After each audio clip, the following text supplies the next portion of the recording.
ሰላም ጋይስ ከመይ ትቕኒው ሳቦት ሓውኹሜ ሕጂ ኸኣ ጽቡቕ ዝበልክዎ ፊልም የሒዘልኩም መጽ ቻናለይ ፈለው ብምግባር ከኣ እቲ ፊልም ረአይዎ እዚ ፊልም ከኣ ካብ ሓቀኛ ፍቕሪ ዝተሰርሐ እዩ ፊልም ንኽጅምር ከሎ ጆን ዝበሃል ጽቡቕ ወዲ ዳርኣየና እዩ ጆን ብዙሕ ግዜ ንኽዘናጋዕ ናብ ሓደ ደሴት እዩ ዝኸይድ ኣብኡ ኮፍ ኢሉ ከለኻ ካብኡ ርሑቕ ኢሎም ብዙሕ ዝበሉ መሓዙት እንዳተቓላለዱ ከለው ጆን ብርሑቕ ንሳባና ይርያ ናብ ዓይኑ ከዓ ተኣቲ እቲ ሓደ ናይ ሳባና ቦርሳ ናብቲ ማይ እትዎ እሳውን ተናዲዳ ክትጭድረሉ ምስ ጀመረት ኣጆኺ ቦርሳኺ ክምልሰልኪ ይብላ እቲ ብርሑቕ ኮይኑ ዝርኢ ዝነበረ ጆን ግን ዘሊሉ ናብቲ ማይ ብምእታው ቦርሳኣ ንኽደልየላ ኣየጸገሞን እዩ ሳባና ጎያ ብምኻድ ንጆን ተመስግኖሞ ነዚ ጥዑይ ዝኾነ መንእሰይ ይቐንየለይ ትብሎ እንዳተፋለጠቶ ከዓ ሳባና እየ ዝበሃል ትብሎ ጆን ጽቡቕ ሌላ ይግበረልና ብምባል ገዲፍዋ ይኸይድ ይኹን እምበር ጆ ዝረስዖ ንብረት ስለ ዝነበሮ ናብታ እሳ ዝኸደትሉ ቦታ ተመሊሱ ይመጽእ ሳባና ከዓ ድፍር ኢላ ናብኡ ብምጽጋዕ ናብ ገዛና ምጻእ ምስ መሓዙትና መደበዳሊና ኣለና ትብሎ ዋላ እኳ ጆ እምቢ ክብላ ተደየለየ ሳባና ግን ሓሳቡ ክትቅበሎ ይከኣለትን ጆ ናብቲ ቦታ ምስ ከደ ራንዲ ምስ ዝበሃል መሓዛኣን ሳባና ኮፍ ኢሎም ክዕልሉ ይጅምሩ ራንዲ ከዓ ንጆ ወታደር ዲኻ ኢሉ ይሓቶ ጆን እውን ወታደር ኢሉ ይምልሰሉ ራንዲ ከዓ ስለ ወታደራት ዘይኸውን ቀልድ ክቕልድ ይጅምር ኣብዚ ግዜ እዚ ጆ ኣዝዩ ሓርቕ ሳባና ንጆ ዝሑል ቢራ ተምፀሉ እሞ ስለ መሓዛኣ ይቅርታ ተሓቶ ጆንን ሳባናን በይኖም ተሪፎም እዳዓለሉ ከለው ብድሕሪኣ ሓደ ህፃን መፂኡ ከዓ ይሕዘላ ኣለን ከዓ ነቲ ቆልዓ ተኸቲሉ ናብ ሳባና ይመጽእ እሞ ሳባና ንጆ ስለ ኣለን ክትነግሮ ትጀምር ሳባና ኣለን ቅድሚ ነዊሕ ግዜ እየ ዝፈልጦ ንዑየ ከዓ ከም ሓወይ ገይረ ዝርዮ ትብሎ ምስ መሰየ ከዓ ንወርሒ ሓቢሮም ይርእዋ ብምቕጻል ጆ እሳ ጥራሕ ጋቢዛቶ ንኸይትተርፍ ጽባሕ ብሓንሳብ ድራር ንምብላዕ ይብላ ጆ ናብ ገዝኡ ዳኸደ ከሎ ንጆ ይረኽቦ ንጆ ከዓ ኣብ መኪና ከነፋንየካ ይብልዎ ጆ እውን ፈቓደኛ ኮይኑ ምስ ኣተወ ቲና ኣለን ኣዴኻ ናብ መገድያ ኸይዳ ተመሊሳ ከዓ ንኻልኣይ ግዜ ክትመጽያ ይብሎ ይኹን እምበር ኣዲኡ ብሂወት ኣይነበረትን ቲኒ ጆ በጆኻ ንሲልቫና ከይትጎድኣ ናይ መሓዛይ ጓላያ ይብሎ ናብ ገዛ ምስ ኣተየ ከዓ ኣቦ ጆን ገንዘብ ደኣከበ ይጸንሖ ኣቦ ጆ ገንዘብ ኣዝዩ ዝፈቱ ነይሩ ምስ ወግሐ ጆንን ሳልቫናን ይራኸቡ እሞ ናብ ዕዳጋ ይኸዱ ኣብ መንጎኡ ከዓ ናብ ሓደ ሬስቶራንት ከኣትዩ ከለው ናይቲ ሬስቶራንት በዓል ዋና ዝኾነ ንጆን ናብኡ ብምጽዋዕ ኣብ ስርሐይ ጸገም ከይትፈጥረለይ ኢሉ የጠንቅቆ ቀጺላ ከዓ ሲቫና ንምንታይ እቲ በዓል ሬስቶራንት ጸዊዑ ዘጠንቀቐካ ኢላ ትሓቶ ጆ ከዓ ክነግራ ስለ ዘይደለየ ዘረባ ይቐይራ ስለ ኣቦኡ እውን ከዕልላ ይጅምር ሲቫና ከዓ ነቦኻ ክፋለጡ የደሊ እየ ትብሎ ጆን እውን ናብ ገዝኡ ምስ ወሰዳ ኣቦይ ሱቕ በሃሊ ስለ ዝኾነ ከይትስከፊ ኢኺ ይብላ ኣብቲ ገዛ ምስ ኣትየት ከዓ ሳባና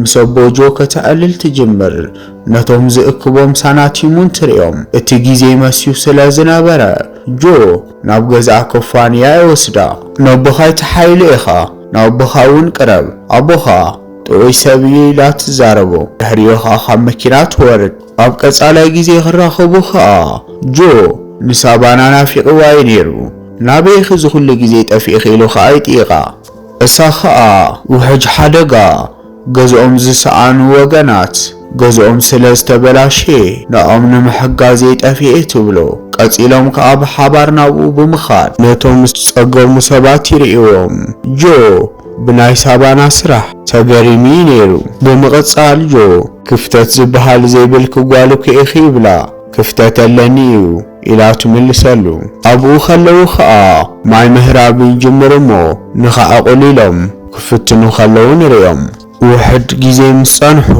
ኣብኡ ክሰዓዓሙ ይጅምሩ ብኡ ኸኣ ፍቕሪ ይጅምሩ እቲ ዘሕዝን ግን ጆ ንግዳጅ ናብ ውትድርና ክምለስ እዩ ሳልቫና እዚ ስለ ዝተረድኣ ጽቡቕ ግዜ ንኸሕልፉ ትኽእሎ ኩሉ ትገብር እዳሰዓማ ኣጆኺ ምንም ኣይትሕሰቢ ኣብ ቀረባ ግዜ ተመሊሰ ክመጽእ ይብላ ኦቲዝም ንዘለዎም ሰባት ንምሕጋዝ መሃርያ ዘላ ንጆን ከዓ ኣብ ኣቦኻውን ከምዚ ዓይነት ጸገም ርኤ ትብሎ ጆን ግን ኣዝዩ ይናደድ ጌርኪ ነቦይ ምስ ሕሙማት ተመዓራርዩ ይብላ ገዲፍዋ ከዓ ይኸይድ ኣብ መገዲ ዳኸደ ኸሎ ሲልቫና መሓዛ መጺኡ ንጆ ነገር ይደልዮ ጆን ከዓ ሒዙ ይቕጥቅጦ መሓዙት ዋላ ክዘሪሉ ተመጹ ጆን ጠንካራ ወዲ ስለ ዝነበረ ንኹሎም ወቂዑ ይዝርሮም ዲን ከዓ ንኸጋላግል ይኣቲ ጆን ግን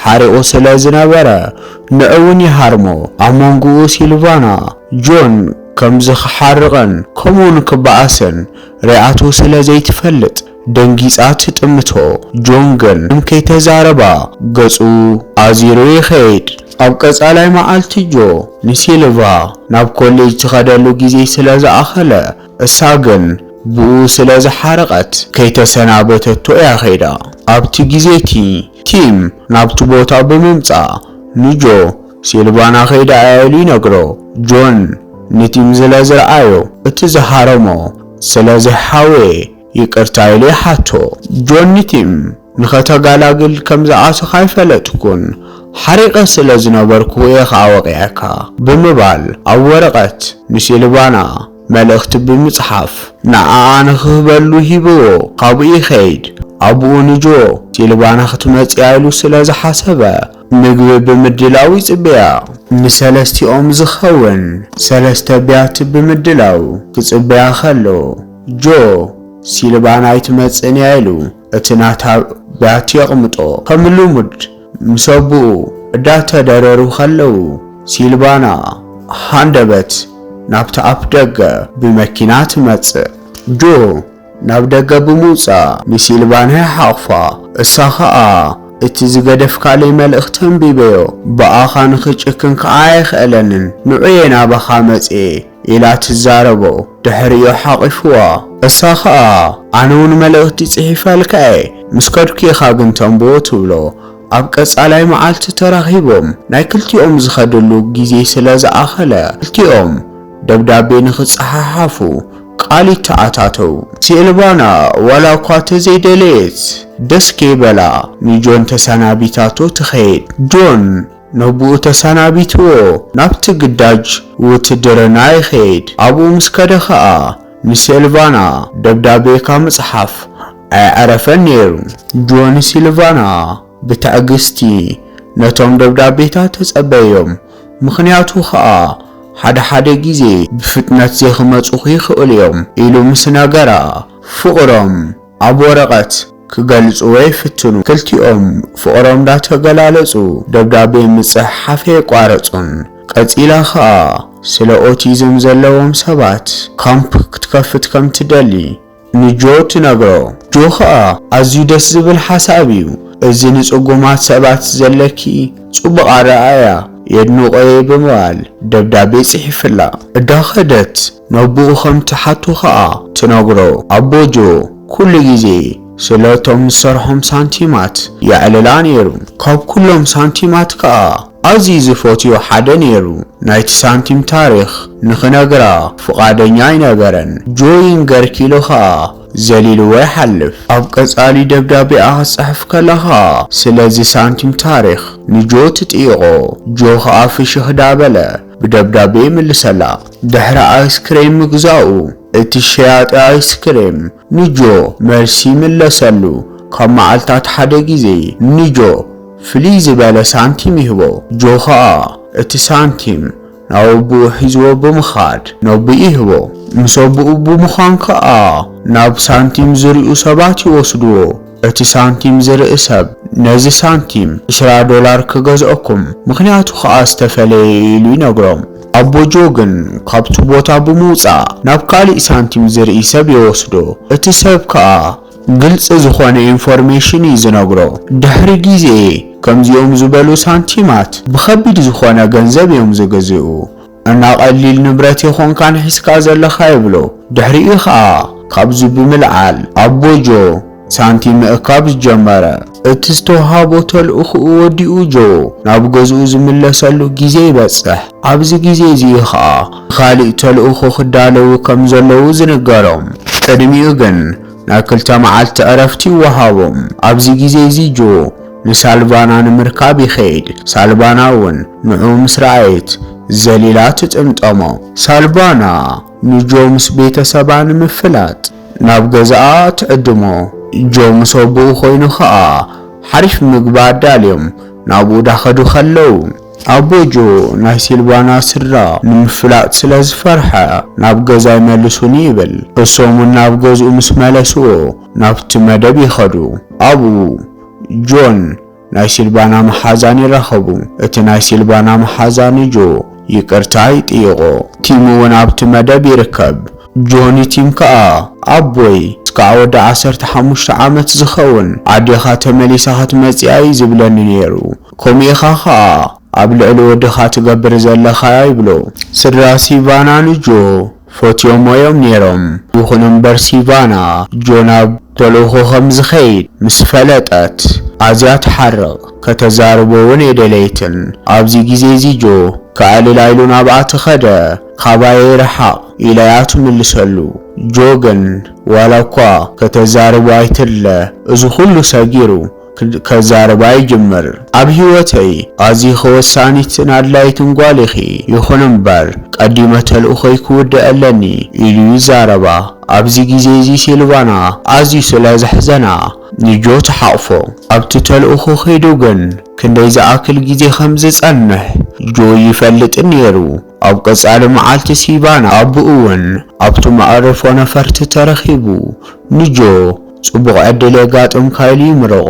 ብምቕጻል ምስ ሲቫና ተፈላለዮም ተልእኾኡ ይኸይድ። ዋላ እኳ ደብዳቤ ተተጸሓሓፉ ርክቦም ግን ከም ቀደም ክኸውን ኣይከኣለን። እዚ ከዓ ንሲቫና ውሽጣ ክጎድኣ ይጅምር። ኣብ መንጎኡ ሲልቫና ደብዳቤ ምልኣኽ ገዲፋቶ። ኣብዚ ግዜ እዚ ጆ ተስፋ ከይቆረጸ ደብዳቤ ልኢኻ ትኸውን ኢሉ ምጽባይ ኣይቋረጸን። ድሕሪ ነዊሕ ጻንሒት ሲልቫና ንጆ ደብዳቤ ይጽሕፈሉ። ጆ ከዓ ኢዱ ዳተንቀጥቀጠ ታይ ጽሒፋ ሃለይ ትኸውን ኢሉ እቲ ደብዳቤ ኸፍቶ። ጆ እቲ ደብዳቤ ኸፊቱ ምስ ረኣዮ ናፊቐካ ይፈትወካ እየ ዝብል ቃላት ክጸንሕዎ ይከኣሉን። ኣብዚ ግዜ እዚ ጆ ነቲ ደብዳቤ ምስ አንበቦ ምስ ካልእ ሰብ ከዓ ፍቕሪ ጀሚረ ደጊም እስኻ እውን ከይጽበየኒ ብምባል ሓሳባት ገልጸሉ። እዚ ሕርቃኑ ክቋጻጸር ዘይከኣለ ጆ ቅድሚኡ ጽሒፋሉ ዝነበረት ደብዳቤታት ኩሎም ብምውጻእ ከቃጽሎም ይጅምር። መሓዙኡ እንታይ ኢኻ ኾንካ ኢሉ ይሓቶ። ጆ ከዓ ሲልቫና ካልእ ኣፍቃሪ ሒዛ ኢሉ ይዛረቦ። እቲ ዝሓዘቶ ኣፍቃሪ ግን ሹሙ ይገለጸትሉን። ብምቕጻል ጆ ኣብ ተልእኾ ኸሎ ተወቂዑ ይወድቕ። ናብ ሕክምና ኣትዩ ከዓ 3 ወርሒ ይጸንሕ። ድሕሪ 3 ወርሒ ምስ ሓወየ ናብ ገዝኡ ክምለስ ኣይደለየን። ኣብኡ ተመሊሱ ናብቲ ኹናት ይኸይድ። 4 ዓመት ከዓ ካብ ሃገር ናብ ሃገር ዳኸለለ ኣብ ተልእኾ ይጸንሕ። ድሕሪ እዚ ግዜ እዚ እዩ ኣቦኻ ኣብ ሕክምና እዩ ዘሎ ከይድካ ከዓ ክትሪኦ ኣለካ ኢሉ ዝንገሮ። ኣብ ጎኑ ሰብ ነይርዎ ተዝኸውን ክሓዊ ነይሩ እዩ። ሕጂ ግን ኣብ ገዛ ኮይኑ ከዓ ዳሓዘለ ናይ ኣቦኡ ሳናቲም ክሪኦም ይጅምር። ኣብ መወዳእታ ወረቐት ብምሓዝ ነቦኡ ደብዳቤ ይጽሕፈሉ። እቲ ደብዳቤ ከዓ ናብ ኣቦኡ ኸይዱ የንብበሉ። ናባየ ተተኪሱ ኣብ ከቢድ ሓደጋ ከለኹ ንዓኸ እየ ዝሓስብ ነይረ ብምባል ከዓ ይነግሮ። ኣብዚ ኩሉ ግዜ ኣብ ጎንኻ ስለ ዘይነበርኩ ኣዝየ ዝሓዝን ብምባል ዳነበአ ይነግሮ። ኣቦኡ ከዓ ኣጆኻ ኢሉ ንብዓቱ ይሓሰሉ። ሓቒፉ ከእዎ ከሎ ከዓ ጆ ዳነበአ ስምዒቱ ይገልጽ። ጆ ነቦኡ ምስ ቀበረ ንሳባና ክሪኣ ኢሉ ይኸይድ። እሳ ምስ ረአየቶ ኣዝያ ትድንግጽ። ክሰርሖ ዝደለኹ ካምፕ ኣይተሳኽዐለይን ከዓ ትብሎ። ኣብ ገዛ ኮይኖም ከዓ ሻህዳ ሰተዩ ከለዉ ስልክ ጸዊዑ ኸኣ ከተልዕሎ ኢላ ትኸይድ። ኣብዚ ግዜ እዚ ናይ ቲምን ናይ ሳባናን ፎቶ ጆርዮ ንቲም ከም ዝተመርዐት ከዓ ይርድኦ። ቀፂላ ሳባና ዕድለይ ገበርኩን ብዙሕ ከይጸንሐ ቲም ካንሰር ሒዞ ሙሉእ ግዜ ከዓ ንዑ ምክትታል ኮይኑ ትብሎ። ጆን ከዓ ንቲም ክሪኦ ስለ ዝደለየ ምስ ሳባና ብምዃን ናብ ሆስፒታል ይኸይድ። ቀፂሉ ከዓ ቲም ሳባና ካባኻ ስለ ዝወሰድኩኣ ይቅርታ ይጥይቓካ ይብሎ። ሕጂ እውን ንዓኻ ቦታ ኣለዋ ኢሉ ይነግሮ። ንዓኻ ኩሉ ግዜ ትሓስብ ስለኻያ እውን ኩሉ ግዜ ትግደስ ከምቲ ንዓኻ ትደልየካ ንዓይ ትደልየንን ኢኻ ይብሎ። ብድሕሪኡ ሳልቫናን ጆን ናብ ገዝኦም ዳኸዱ ከለው ሳልቫና ንጆ ገንዘብ ተዝህልየኒ ነይሩ ክሕክሞ ነይረ ኣብ ኢደይ ዝነበረ ገንዘብ ኩሉ ከዓ ወዲኤ ትብሎ። ድራር ሰሪሐ ምስ በልዓኹ ኢኻ ትኸይድ ኢላ ከዓ ኣብኡ ንኽጸንሕ ትገብሮ። ብድሕሪኡ ድራር ምስ በልዑ ጆ ንምንታይ ኢኺ ዘይደወልክለይ ኢሉ ኣብ ውሽጡ ዝነበረ ሕቶ ንሲልቫና ይጥይቓ። ሲልቫና ከዓ ኣይከኣልኩን ናትካ ድምፂ ተሰሚዐ እቲ ዝሓሰብኮ ሓሳብ ክቕይር ነይረ ንዑየ ከዓ ዘይደወልኩልካ ትብሎ። ቲም ኣዝዩ ሓሚሙ ነይሩ ንዑየ ከዓ ኣብ ጎኑ ክኸውን ዝነበረን ኢላ እዳበኺት ዳረድአቶ ኸላ እቲ ናታ ብኽያት ዘይከኣሎ ጆ ካብ ዝነበረ ብምትሳእ ንሲልቫና ይሓቕፋ ከጻናንዓ እውን ይጅምር። ከኣሎሚ ዝጸሓፈላ ጆ ሳልቫና ደብዳቤታት ብምውጻእ ከተሪኦ ትጅምር። ብሓንሳብ ዳርኣዮ ከለው ከዓ ጆ ብጌጋ ናብ ክዳና ማይ ይደፍአላ። ክዳና ዳቀየረት ከላ ከዓ ጆ ብርሑቕ ኮይኑ ይርአ። እንዳሓዘነ ከዓ ቻዊሊ ይሰናበታ። ብምቕጻል ጆ ናብ ግዳጅ ምስ ተመልሰ ሳናቲሙ ኩሉ ሸይጡ ንቲም መሐከሚ ካመን ከም ዝተሰደደ ከይነገረ ናብ ሲልቫና ይልእኾ። ቀፂላ ከዓ ሲልቫና ንጆ ሓደ ደብዳቤ ይጽሕፈሉ ንስኻ ምስ ከድካ ካመን ከም ዝተለኣኸ ዘይፍለጥ ገንዘብ ናባየ ይመጽኡ። ቲም ከዓ ብኡ ዳተሓከመ ከሎ ዕድለይ ገበረን ክሓዊክ ስለ ዘይከኣለ ህይወቱ ሓሊፉ እዩ ትብሎ። ቀፂላ እውን ካልኣይ ግዜ ተራኺብና እቲ ናይ ቀደም ዝነበረ ፍቕርና ከም ንቕጽሎ ተስፋ ይገብር ኢላ ጽሕፈሉ። ድሕሪ ውሕድ ግዜ ጆ ተልእኹኡ ብምውዳእ ናብ ከተማ ኸይዱ ህይወቱ ክመርሕ ይጅምር። ሃንደበት ከዓ ምስ ሲልቫና ብርሑቕ ይጣማመቱ። ፍሽኽ ዳበሉ ከዓ እቲ ጀሚሮሞ ዝነበሩ ፍቕሪ ንኽቕጽልዎ ተሰማሚዖም ብሓንሳብ ዳነበሩ ፊልምና ኣብዚ ይውድእ። እዛ ፊልም ተፈቲኹማ ላይክ ብምግባር ሳብስክራይበር ዝብል ደወል ምንካውን ኣይትረስዑ።